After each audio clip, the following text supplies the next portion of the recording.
They lied to you. From the moment you were born, they built your identity for you. And they built it wrong. They told you that you were just African. They told you that your story started on a boat, that your ancestors were nameless, faceless people plucked from a jungle and dropped into chains. They told you that your history was slavery and your legacy was struggle. But what if I told you they lied, and lied on purpose? What if I told you that Black Americans are more than just descendants of African? What if I told you they are Judah, the royal bloodline of Israel, scattered, renamed, stripped of memory, but never erased? Judah, the same tribe that produced David, the warrior king, Solomon, the wisest man to ever live. The tribe prophesied to lead, to roar like a lion, to endure exile but never disappear. Judah was never ordinary, and neither are you. The story of Judah didn't end in Jerusalem. It didn't end in Babylon. It didn't end in Rome. It didn't even end in Africa. It was just beginning, because prophecy said Judah would be scattered to the four corners of the earth, carried away in captivity by ships, mocked and despised by nations, yet never wiped out. And that's exactly what happened. Look at the transatlantic forced migrations. Millions taken from West Africa, renamed, broken, and scattered across the Americas. Look closer at where they were taken from. Regions like the Kingdom of Judah in West Africa. Places where travelers documented customs that looked suspiciously Hebrew. Circumcision on the 8th day. Separation of clean and unclean foods. Names that sounded like the old language of Zion. They weren't just taking Africans, they were taking exiled Israelites who had migrated into Africa centuries before, and when they were scattered across the Atlantic, they were fulfilling prophecy word for word, even if they didn't know it. That's why Judah's story sounds so familiar. A people stripped of language, land, and memory. A people scattered and renamed. A people mocked, despised, and targeted for centuries, yet still here, still breathing, still leading, still influencing the world, even while being told they're nothing. Think about it. Judah was told they'd forget who they were. Your heritage shall be lost. What does that sound like, if not a people renamed Johnson, Williams, Brown, names that aren't theirs, in a language that isn't theirs, worshiping a god painted in someone else's image? Judah was told they'd be despised among nations. What people fits that more precisely than Black Americans? A people who built nations yet are still hated in them. A people whose culture is imitated worldwide, yet whose humanity is constantly questioned. And Judah was told they'd rise again, that the same people cast down would stand again, that kingship would return to them. Look around, from music to sports, from activism to art. Who leads global culture? Who shifts nations when they march, when they speak, when they move? That roar you feel, that resilience that refuses to die, that's Judah. It's been Judah the whole time. But knowing who you are is only the first step. The deeper question is how you got here. How did Judah go from royal bloodlines in Jerusalem to descendants scattered across the Americas? The answer isn't a single event. It's a chain stretching back over 2,700 years. And to trace it, we've got to go back, all the way back to the fall of Israel. Centuries before the first ship ever left Africa, Judah was already living through scattering. It began when Babylon invaded Jerusalem, destroying the temple and carrying the people away into captivity.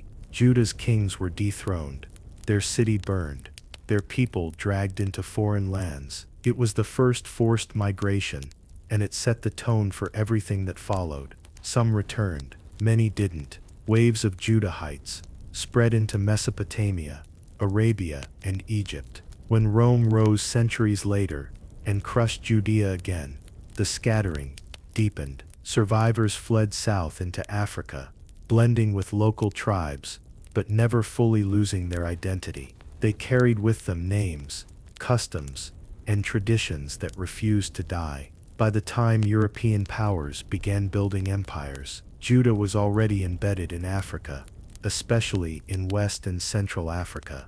That's where Portuguese and British traders found entire communities practicing laws and rituals eerily similar to ancient Israel. And when they were captured and shipped west, they weren't just anonymous Africans. They were descendants of Judah. The ships were prophecy in motion. You will go into captivity again by ships. A people who once walked free in Jerusalem were now scattered across oceans, renamed, stripped, and told to forget. But prophecy never said they'd be destroyed, only scattered. Once in the Americas, Judah's identity was buried under new labels: slave, Negro, colored, black, African American. Labels meant to erase memory and history, but you can't erase destiny. Judah's traits, leadership, creativity, resilience, defiance, couldn't be suppressed.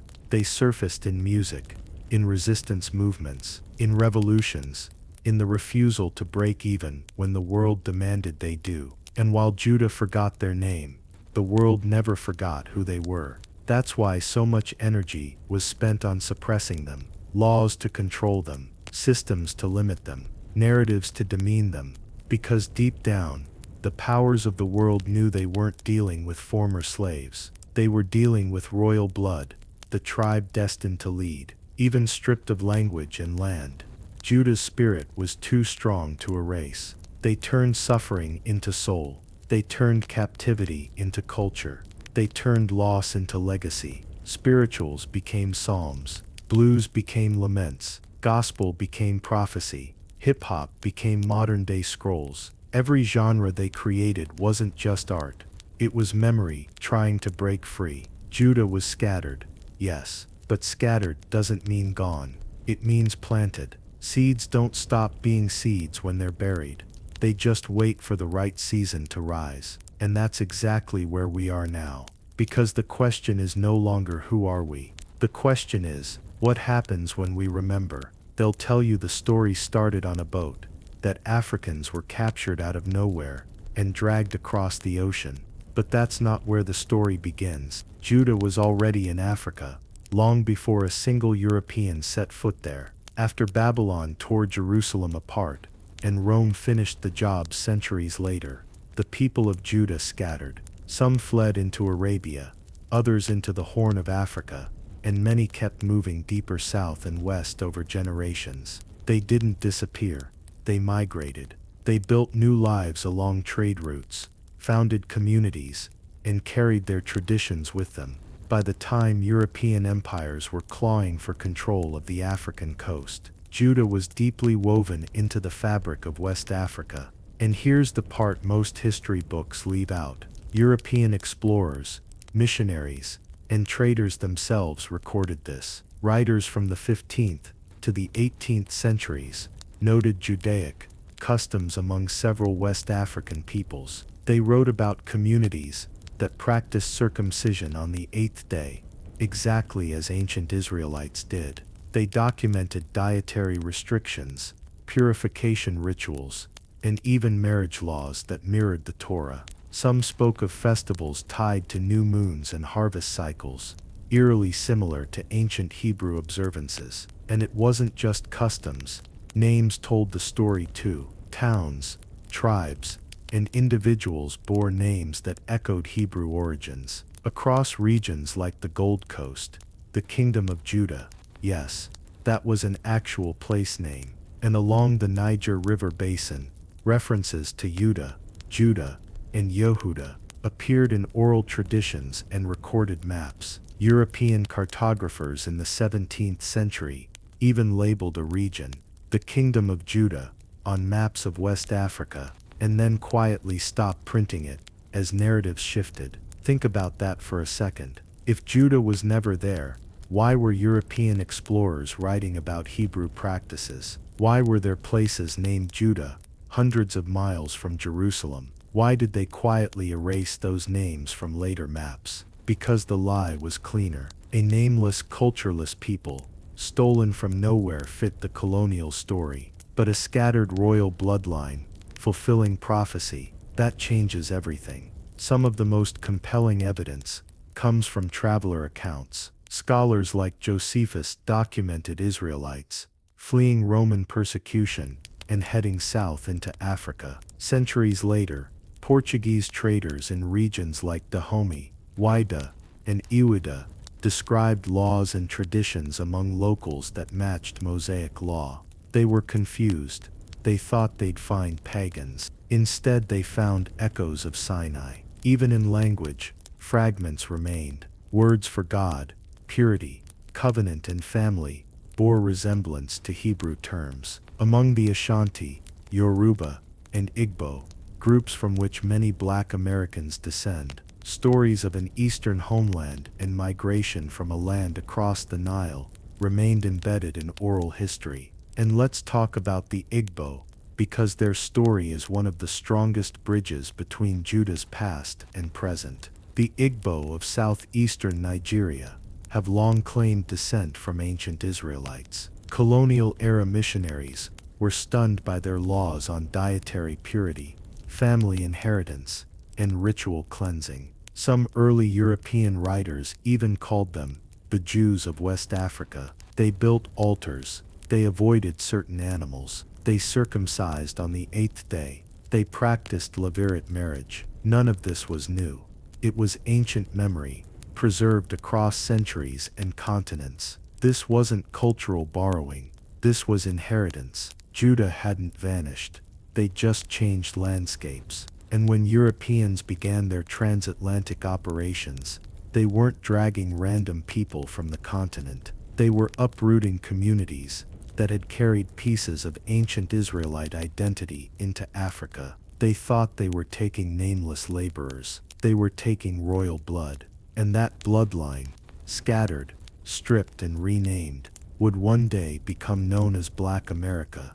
Among all the clues, the Igbo stand out as a living bridge between Jerusalem and the Americas. Their story doesn't just hint at Israelite ancestry, it screams it. Long before European contact, Igbo society carried customs that aligned closely with ancient Hebrew law. They marked newborn boys with circumcision on the 8th day. They separated clean and unclean foods. They observed purification rituals for childbirth and death. They avoided mixing certain fabrics, a detail so obscure and specific, it's straight out of the Torah. Their spiritual practices spoke of one creator above all others, Chukwu, described as omnipotent, omniscient, and too holy to be represented by idols. They built altars of earth and stone. They offered sacrifices. They celebrated harvest festivals timed with new moons. Even their family laws, from inheritance rights to levirate marriage, echoed the structure of ancient Israelite clans. Missionaries in the 18th and 19th centuries were stunned. They arrived expecting paganism, and instead found laws and customs that looked more like Leviticus than anything else. Some British colonial officers even wrote reports suggesting that the Igbo were remnants of the lost tribes. The Igbo themselves tell stories of coming from the east, crossing rivers, and settling in their current homeland. Stories that sound suspiciously like exile and migration narratives. Some oral traditions speak of ancestors who once lived near a great city destroyed by war, a memory that could easily trace back to Jerusalem's fall. And remember, the Igbo were heavily targeted during the Atlantic deportations. A significant number of those brought to the Americas came from Igbo regions. That means many Black Americans today carry Igbo ancestry, and with it, the thread of Judah's story. But the Igbo weren't the only ones. The Yoruba, Ashanti, and other West African peoples also preserved fragments. Yoruba rituals of purification and laws of inheritance mirror Mosaic codes.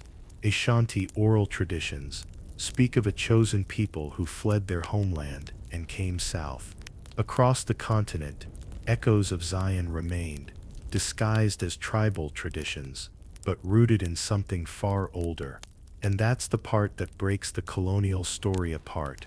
If Africa was home to scattered Israelites before the transatlantic crossings, then the people brought west weren't random Africans.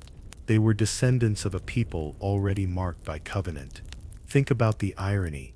They were forced across the ocean, stripped of names and language, but those names and laws were already ancient. They were told they were savages, but they were carrying laws older than Europe's oldest kingdoms.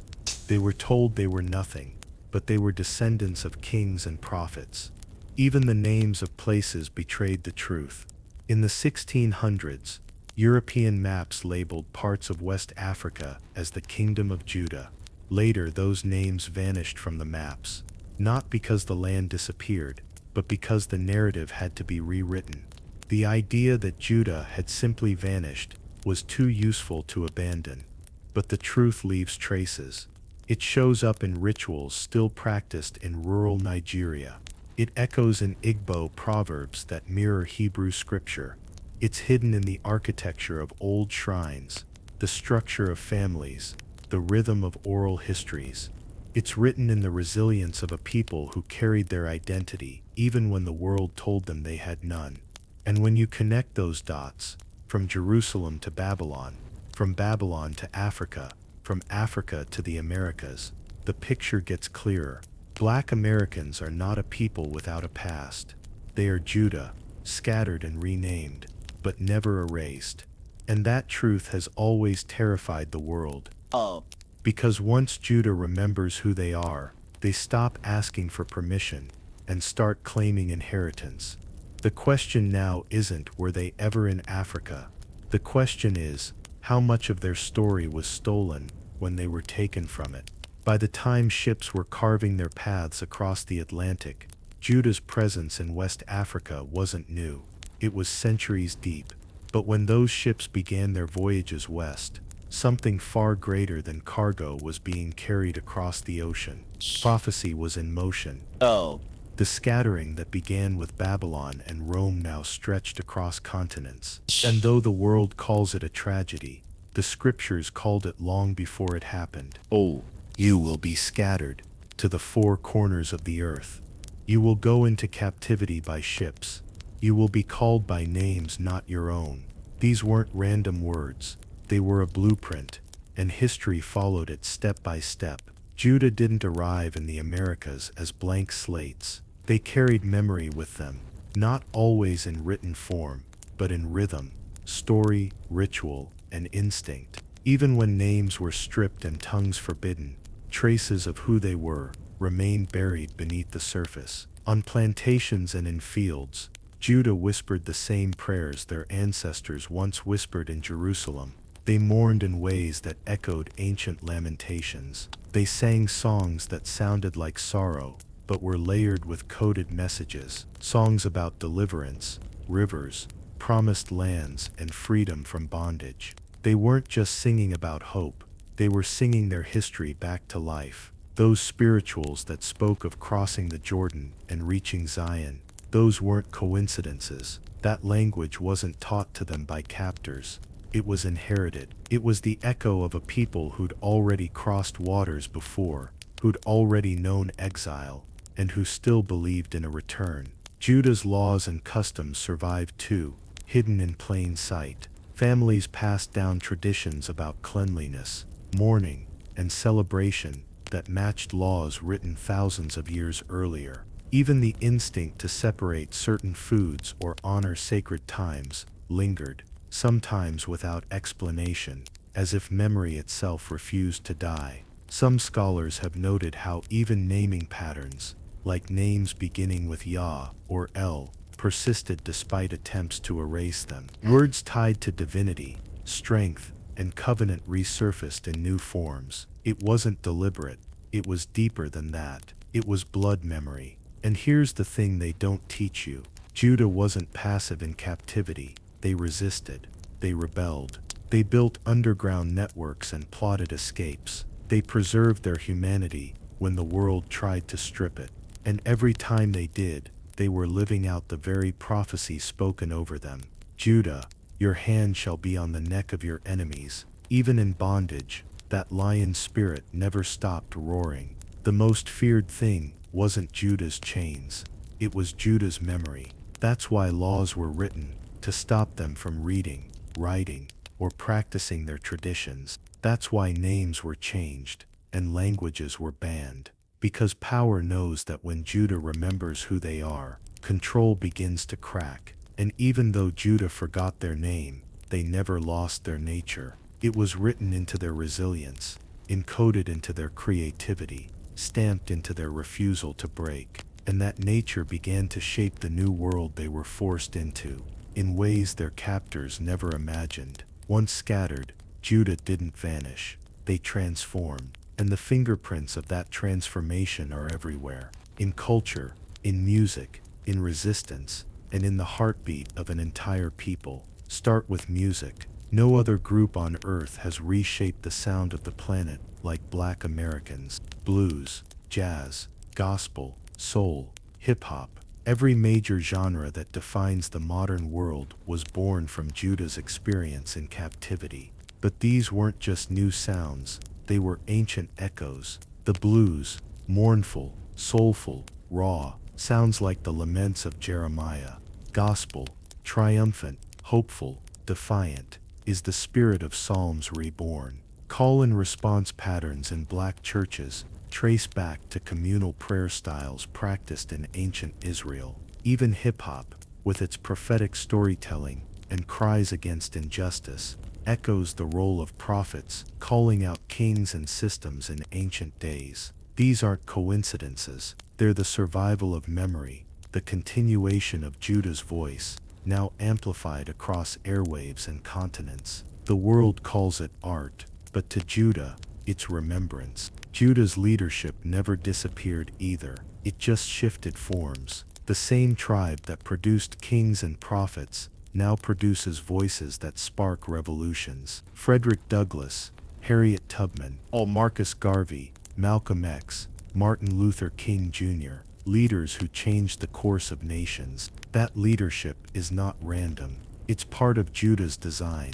The scepter shall not depart from Judah. Leadership, influence, power, even without crowns, they carried them. Even resistance itself carries Judah's fingerprints. Every uprising, every march, every movement born from Black America has global ripple effects. From civil rights to cultural revolutions, Judah has always moved first, and the world follows. Just like they did in the wilderness, just like they did in battle, Judah leads. And it's not just in politics or protest. Judah's creative fire built industries. It shaped global fashion, language, sports, and entertainment. It turned pain into poetry, captivity into creativity, memory into movement. The same tribe that once sang psalms in exile now dominates every cultural sphere on earth. And still, most don't realize who they are. Even the longing for something home,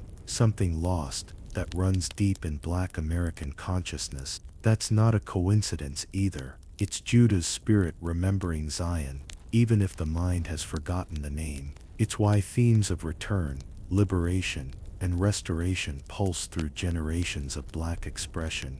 And every time Judah rises, the world scrambles to contain it. Systems shift, narratives change. Entire industries form around trying to harness, imitate, or control what Judah creates. Because deep down, power recognizes royalty, even when royalty forgets itself. But here's the thing, Judah's story was never supposed to end in exile. It was always meant to lead back to identity. The scattering was never the end, it was the middle. The real story is about the awakening, about a people stripped of everything, finally remembering who they are. And that awakening is happening right now. Every tribe in Israel had a purpose. Levi taught the law. Issachar understood the times. Zebulun handled trade. But Judah was born to lead. It's written into their name. Judah comes from Yehuda, praise. And just like a lion's roar shakes the jungle, Judah's presence shakes nations. From the very beginning, Judah was given the scepter, the right to rule, to guide, to stand first in battle, and last to retreat. The scepter shall not depart from Judah, it says, and it never has. Even scattered, even renamed, even forgotten. Judah's leadership shows up everywhere. Think about it. Every major cultural, political, and social shift in the modern world has Judah's fingerprints all over it. When the world was locked in systems of racial hierarchy, who sparked the movements that cracked it open? Judah. From the fight against forced labor systems to civil rights marches that shifted global conversations, Judah's roar always comes first. When nations needed cultural revolutions, who provided the blueprint? Judah. From gospel to jazz to hip-hop, Judah doesn't follow trends. They set them. They don't wait for permission. They create the lane. Even the world's biggest revolutions of thought, fashion, speech, and spirit have Judah's DNA woven in. The same way David led armies, and Solomon's wisdom drew kings from distant lands, Judah today leads industries, moves markets, and reshapes societies without even realizing it. And it's not just leadership, it's resilience. Judah was told they'd be scattered, mocked, and targeted, and yet they'd still rise. Though you fall 7 times, you will rise again. That's Judah's story in a sentence. Stripped of land and language, they built new worlds. Denied crowns, they still became kings and influence. Denied platforms, they turned street corners into stages. That leadership is not random, it's prophecy. And prophecy doesn't die just because people forget it.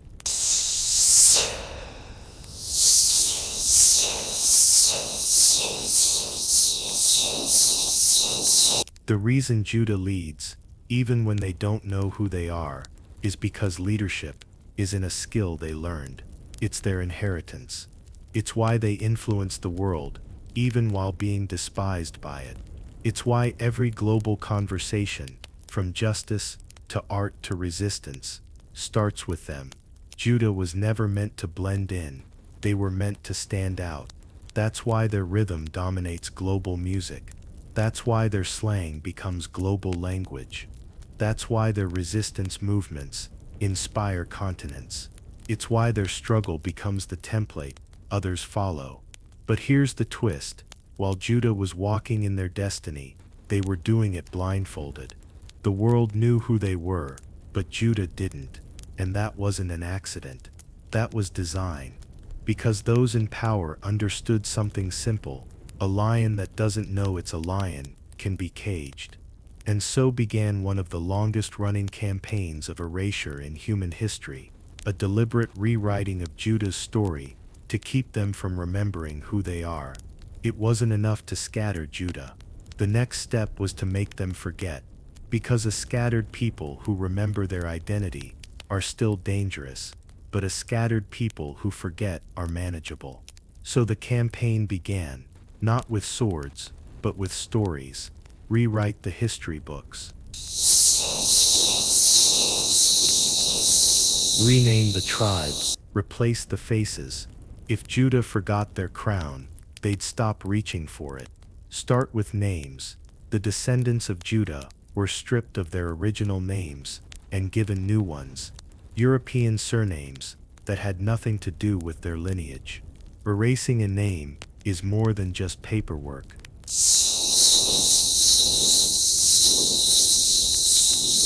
It's how you turn Yehuda into Johnson or Williams. It's how you take a people who once knew their bloodline and make them think their story began in captivity. If you speak the tongue of your ancestors, you remember them. If you sing their songs, you remember their story. So language was targeted, banned, replaced, and with it the memory encoded in words and proverbs began to fade. Religion was another weapon. Paint sacred figures with European faces. Rewrite sacred texts. Erase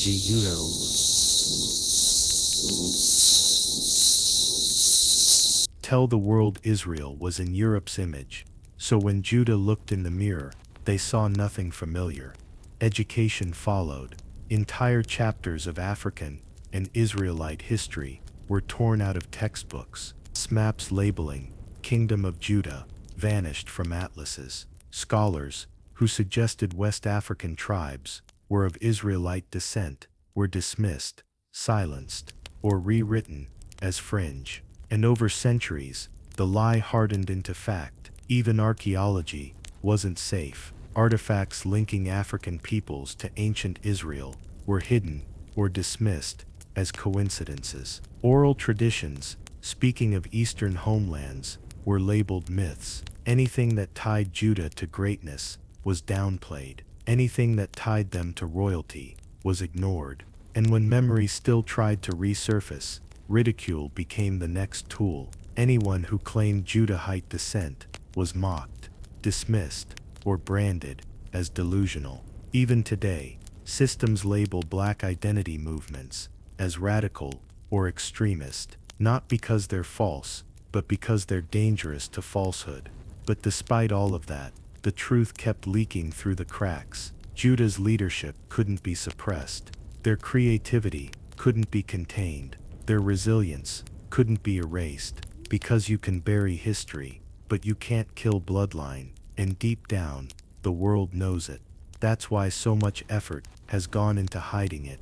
Because a Judah that remembers is a Judah that unites. A Judah that remembers is a Judah that leads. And a Judah that remembers doesn't beg, it builds. It's why the powers of the world fear certain conversations, why they censor certain books, why they rewrite certain stories. Because once Judah wakes up, the systems built on their amnesia start to crumble. But here's the truth, they can't suppress. Judah is waking up. The lion is stretching. The roar is returning.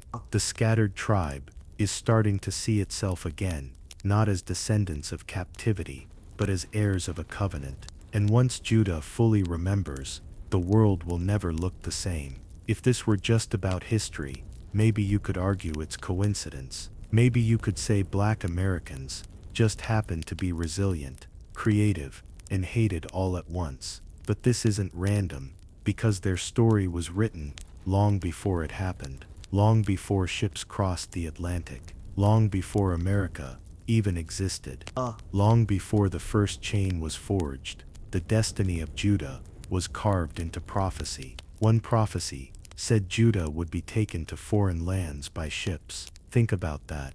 Thousands of years ago, in a world where most people never sailed across oceans, a text described a people being uprooted and transported across waters. And what happened centuries later? Millions of men, women, and children were forced across the Atlantic in ships, exactly as it was written. Another prophecy said Judah would lose their heritage and forget their name. You will serve your enemies, and there you will be called by names not your own. That's not vague poetry, that's a direct hit. Names like Johnson, Williams, Brown, none of them belong to Judah's original lineage. Even the name African American erases history. It's not a bloodline, it's a label. It was also written that Judah would be mocked and despised among nations. They shall be a byword and a proverb among all peoples. A byword, a label used in mockery. What has Black America been called throughout history? Every generation invents a new word, some cruel, some scientific, some coded, but all rooted in ridicule. And yet, the same people mocked are the same people the world imitates. They hate the lion's roar, but they can't stop trying to sound like it. The prophecy also said Judah would be scattered to the four corners of the earth. And they were. From America to the Caribbean, from Brazil to Europe, Judah's descendants are everywhere. Different languages, different names, different stories, same bloodline. And it didn't stop there. It was written that Judah would labor, and others would eat the fruit of it. You shall plant and not reap, build and not dwell. A people whose sweat built empires, yet rarely reap the reward.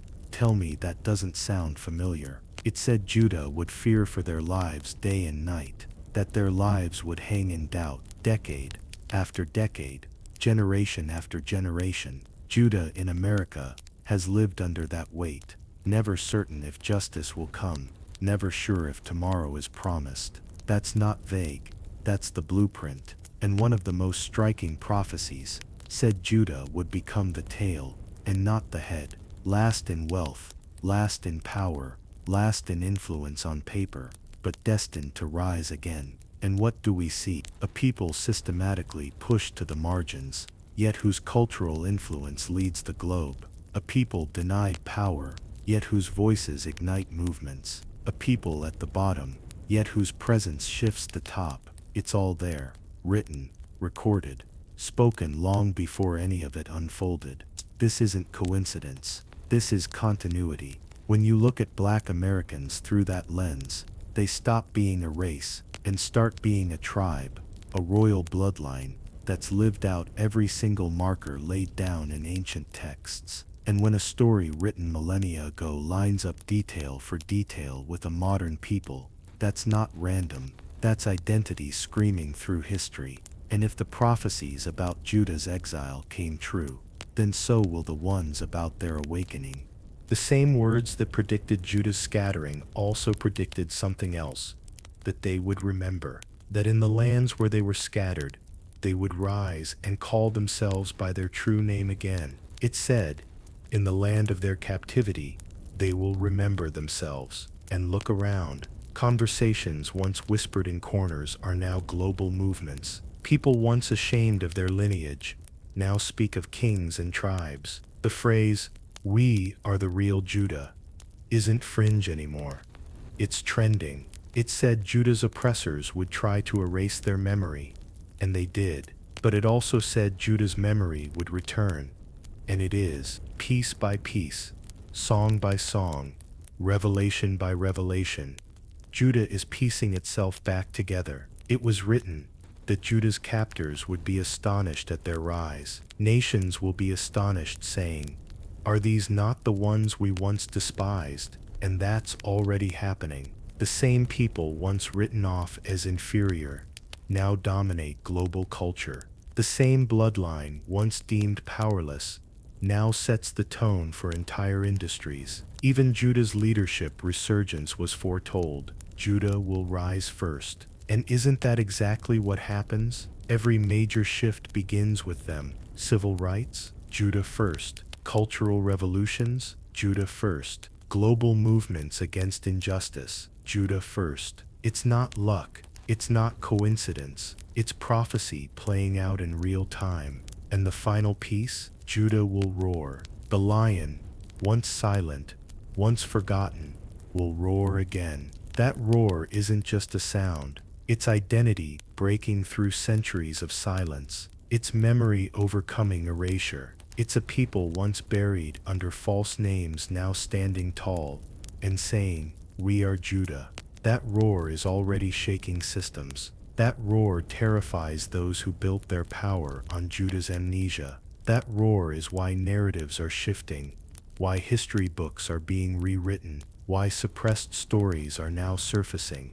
The world spent centuries convincing Judah they were nobodies. But the truth is, Judah was never slaves. Judah was never minorities. Judah was never second class. Judah was and is royalty. The royal bloodline, scattered across continents. The lion asleep, but not dead. The scepter hidden, but not stolen. And once Judah's roar becomes undeniable, everything changes. Because prophecy doesn't end with scattering, it ends with gathering. It ends with Judah standing again, not as a label, but as a nation. Not as statistics, but as a bloodline. Not as the forgotten, but as the remembered. This isn't just about history, it's about destiny. And destiny always finds its way home. If Judah remembering who they are was harmless, the world wouldn't care. If it was just a theory, they'd laugh and move on. But they don't laugh. They panic. They scramble. They censor. They label. They do everything in their power to stop the roar from getting louder. Why? Because identity is power. A people who know who they are stop asking and start building. They stop consuming and start leading. They stop being shaped by systems and start reshaping them. That's the threat. That's why the idea of Judah awakening terrifies the powers that be. Look at how quickly conversations get policed when they touch this truth. Say the wrong thing about who Black Americans might really be, and suddenly the fact-checkers swarm. Algorithms bury content. Platforms slap warning labels on videos that mention lost tribes. Terms get branded as hate speech, even when they're historical. Why? Because systems don't censor lies, they censor threats. History gets rewritten in real time too. New documentaries rush to debunk the idea that Black Americans have Israelite roots. School curriculums avoid it entirely. Museums skip over it. Even when centuries-old maps labeled parts of West Africa as Kingdom of Judah, those pages are conveniently left out of textbooks. It's not just silence, it's strategic silence, because they understand something most people don't. History shapes identity, and identity shapes destiny. If Judah stays asleep, the system stays stable. If Judah wakes up, the system shakes. Even how media frames Black identity plays into this. Decade after decade, the narrative is carefully curated. Descendants of slaves, minorities, marginalized communities. It's a loop, repeating the same disempowering phrases until people internalize them. But notice what's never said. They never say, descendants of kings. They never say, lineage of a royal tribe. Because those words change how people think, and power depends on people thinking small. Governments understand it too. That's why movements tied to identity get labeled as dangerous. That's why voices speaking about the tribes get flagged as extremist. Because a people who know they're Judah stop identifying with borders and start identifying with destiny. And a people who see themselves as a tribe, not a demographic, don't just ask for equality, they demand inheritance. Even pop culture plays its part. Historical figures get whitewashed. Biblical films erase Africa. Ancient art is repainted. Every effort is made to disconnect Black people from ancient greatness. Because if Judah sees themselves in David, in Solomon, in prophets and priests, they stop seeing themselves as broken. And systems built on brokenness can't afford that. And yet, despite all the suppression, the roar is growing. Platforms delete content, but conversations spread. Schools ignore it, but kids ask questions. Media ridicules it, but curiosity multiplies. Because you can silence a voice, but you can't silence truth forever. That's the panic you're watching unfold. They don't fear theories. They fear recognition. They fear the day when Judah stops calling themselves what they were labeled and starts calling themselves what they are. Because once that happens, the game changes. Here's how you know this awakening is real. The reactions prove it. Think about how quickly governments move when Judah's roar gets too loud. Movements rooted in Black identity are infiltrated, discredited, or dismantled. Leaders are monitored, silenced, or neutralized. It's not paranoia, it's pattern. The same systems that once banned Judah from reading now panic. When Judah starts remembering, cultural movements face similar resistance. Artists who weave ancient identity into their work are often labeled controversial. Scholars exploring Hebrew links in West Africa are pushed to the margins. Even when archaeological evidence surfaces, mainstream outlets bury it under endless debate. But suppression is a signal, not of weakness, but of strength. Power doesn't waste energy fighting lies. It fights what it fears. And if the Judah identity narrative was meaningless, there'd be no need to fight it this hard. Look closely and you'll see cracks forming in the old story. Museums quietly revise exhibits. Scholars cautiously revisit dismissed theories. DNA studies that once claimed to prove distance now admit unexpected overlaps. It's subtle, but it's happening. Because truth has a way of seeping through even the thickest walls. Even the language is shifting. More people question labels like slave descendants and minority. More conversations use words like tribe, lineage, and inheritance. What was once fringe is now mainstream, and systems that rely on amnesia know they're running out of time. You can also see the panic in how global powers respond to black influence. Every time Judah creates, the world copies. Every time Judah speaks, the world listens. Every time Judah rises, the world recalibrates. And the harder Judah's roar hits, the more desperate the attempts to redirect it. New distractions flood media cycles. New narratives are pushed to drown out identity talk. Social divides are stoked to keep Judah fighting Judah. It's all by design, because unity built on identity is unstoppable. But no amount of distraction can erase what's written. And what's written is this: Judah will remember, Judah will rise, Judah will lead. That was spoken long before any empire existed, and no empire can rewrite it now. Here's the irony: the more they try to hide it, the more visible it becomes. The more they suppress the roar, the louder it gets. The more they ridicule the truth, the more people go searching for it. Suppression backfires, and it always has. That's why the world is shifting. The old labels don't hold the same power they used to. The old narratives don't silence the questions anymore. The lion is stretching, the ground is trembling, and those who built power on Judah's sleep can feel the cage door bending. They called this dangerous. They called it fringe. They called it delusion. But what they really meant was, we're terrified of what happens when Judah wakes up. Because a Judah that knows itself doesn't ask for a seat at the table. It builds its own. A Judah that remembers its lineage doesn't settle for survival. It demands restoration. A Judah that embraces its destiny doesn't imitate culture. It defines it. The panic isn't proof that the story is false. The panic is the proof. It's the reaction of a world that knows prophecy is unfolding in front of its eyes, and it can't stop it. When a people forget who they are, the world can shape them. But when a people remember, they start shaping the world. And Judah's awakening, that's not just an identity shift, that's a power shift. Imagine what happens when a people told they were powerless realize they're heirs. When a people taught they were beggars realize they're builders. That shift is more than emotional. It's geopolitical, because empires depend on people not knowing their value. And Judah knowing theirs threatens the foundation of how the world works. Start with politics.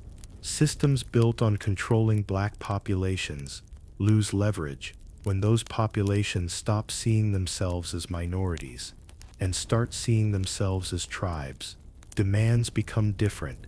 Movements stop asking to be included and start demanding what's owed. Entire political strategies collapse when the group you built them on stops identifying the way you labeled them. Economics follows. Judah is the engine of global culture, from music to fashion to sports to entertainment.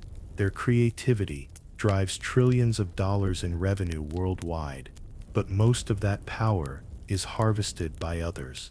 Once Judah realizes they are not just contributors but owners, the flow changes. Ownership replaces participation. Creation becomes currency. Industries built on exploitation suddenly face competition from the very people they profited from. Even global trade would feel it. Imagine Africa's Asher reclaiming resources, Judah reclaiming industries, and Joseph's descendants in the Caribbean reclaiming ports and shipping routes.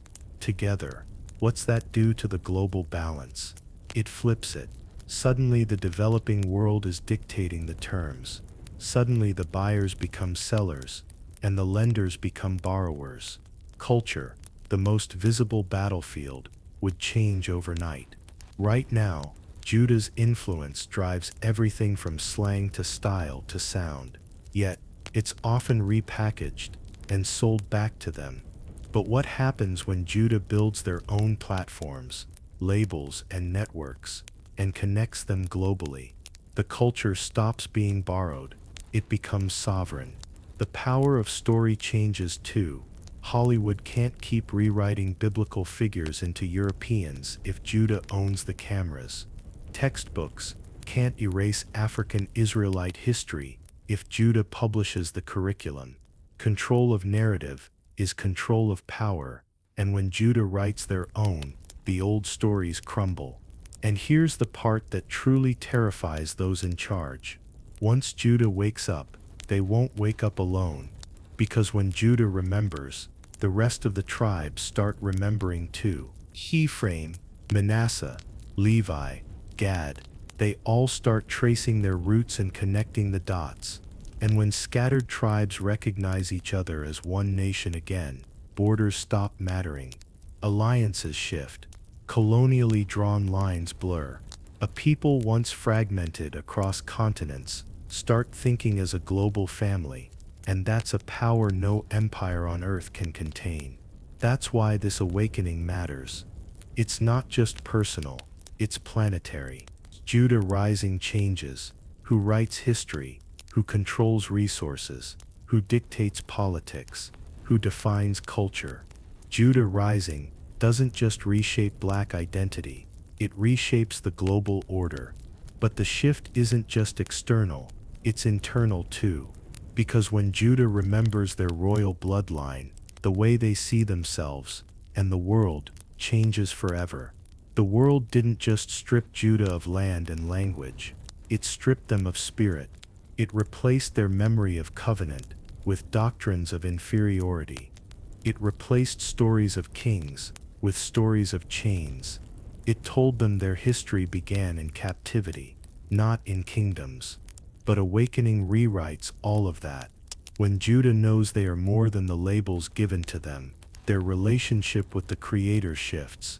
They stop praying like outsiders and start speaking like heirs. They stop seeing sacred texts as foreign stories and start recognizing them as family records. They stop chasing someone else's God and realize they were always part of the story. That shift ripples through everything. Spirituality becomes deeper. Worship becomes identity, not imitation. Ancient practices that were suppressed, purity laws, family structures, rhythms tied to sacred cycles, begin to resurface. And it's not about dogma, it's about memory. It's about reconnecting to something that's always been theirs. Culture transforms too. Instead of trying to fit into a world that was never built for them, Judah starts building their own, rooted in who they are, not who they were told to be. That means education that teaches their true origins, art that tells their real story, holidays and traditions that connect them to their lineage, instead of erasing it. Even how Judah sees each other changes. Labels like African American, Caribbean, and Afro-Latino stop dividing and start connecting. They become chapters of the same book, branches of the same tree. The infighting and fragmentation that systems thrive on begin to dissolve. Because once Judah sees Judah, they stop fighting over scraps and start building kingdoms. And here's the most powerful part. Awakening breaks curses. Centuries of internalized inferiority start to crumble. Generational cycles rooted in lies begin to unravel.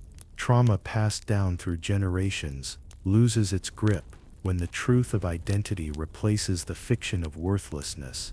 This isn't about superiority, it's about restoration. It's about a people stripped of everything reclaiming what was always theirs. Dignity, purpose, calling, destiny. And that restoration doesn't just change Judah, it changes everyone. Because once Judah reclaims their place, the story of humanity changes too. The Bible stops being a European story and becomes what it always was, an Afro-Asiatic story. The idea of who God's people are stops being a European image and returns to its original context. History realigns, identity realigns, faith realigns, even geopolitics realigns. Nations built on Judah's erasure now have to reckon with Judah's presence. Religions built on Judah's disappearance have to reckon with Judah's return. And systems that once thrived on division now face the reality of a global people reconnecting across borders, oceans, and centuries. Judah awakening doesn't just change who they are, it changes how the world works. It rewrites the past, redefines the present, and reshapes the future. And the most unstoppable part, this awakening can't be reversed. Once the lion remembers it's a lion, it never goes back to thinking it's a sheep. Once Judah remembers, no amount of censorship, suppression, or rewriting can make them forget again. The roar has started, and nothing, no empire, no lie, no system, can silence it now. The shift has already begun, and there's no going back. What was once dismissed as myth is now creeping into classrooms, community centers, barbershops, churches, TikTok feeds, and boardrooms. People who never asked about their lineage are now asking questions. People who never questioned the story are now pulling on threads, and those threads are unraveling centuries of lies. It starts small, a viral clip pointing out that biblical Israelites were described as people of deep complexion, a family tracing their ancestry back to Igbo villages with Hebrew customs, a student noticing that Yudah and Judah sound like echoes of something they were never taught. But small sparks ignite wildfires, and this fire is spreading. Judah's awakening isn't confined to religion or academia. It's showing up in fashion that celebrates Hebrew roots, in music laced with ancient references, in documentaries reclaiming erased history, and in public conversations about identity that would have been unthinkable 20 years ago. Every one of those moments chips away at the old story and builds momentum toward the real one, and the system knows it. That's why attempts to silence or ridicule the movement feel more desperate now, why platforms clamp down harder, why institutions rush to reinterpret evidence before people can see it clearly. Because they understand the truth, once Judah remembers, they never forget again. You can see the fear in how narratives shift. Once the idea that Israelites might be scattered across Africa was mocked. Now major historians admit that Jewish migrations into Africa happened. Once the concept of African tribes, having Hebrew roots, was dismissed. Now documentaries explore the Igbo, Lemba, and Beta Israel without ridicule. The resistance isn't stopping the awakening, it's confirming it. Even language is betraying the old order. People are choosing names tied to their ancestral past. They're reviving words like Yah, Shalom, Judah, and Zion, not as distant concepts but as pieces of themselves. Communities are teaching children that their story didn't begin in chains, it began in covenant, that they are more than descendants of survivors, they are descendants of royalty. That shift changes everything.